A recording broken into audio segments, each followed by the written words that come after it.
Okay, may gabi mga amigo. Pahabol ta mga amigo. 9 p.m. draw. So mag-recap lang ta sa mga resulta kagaina. 8:04, 2 p.m., 1:33, 5 p.m. So congrats kayo sa inyo mga amigo. Kasi ito'y didaw na na. So ato ulit tinimbanon mga amigo. Kanang 8:04 plus ato siya is 14. Ang 1:33 plus ato is 7. So nahulog siya sa by 7 pero niligawas na kay nga naman ang kagabi kay 579 man. I-plus naman na is 21. So, nara, 7, 14, 21. So, nakuha siya sa pattern. Pero ang problema ana, ang ato inis, wala na to siya na kuha siya. Kay, kita na ako ang kuhan ba? Kita na ako mga resulta. So, nana siya, nahuli siya sa by 7. O karon, padayon ta. Datay per guide last to.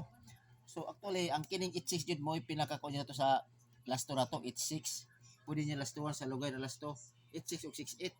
So, muna yung kombinasyon, 486 o 586 target rumble. Karon ako'y double, 66 o 88. So, actually, ko rin siya, duhar siya ka twist ba? 8668 o 866 target rumble. Nya ang 88 po, 886 o 688. Pero ang plastara jud ini jud, kining 668 jud ang plastara kini. So karon magkuha tag bispik. Ako bispik ini is focus ko sa double.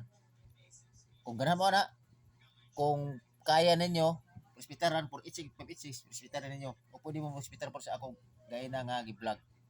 O pick up lang mo to isa or duha. Muna ko 668 o 886. So always target rumble. Okay. Kana ra amigo, bawi ta karon. Hope to win.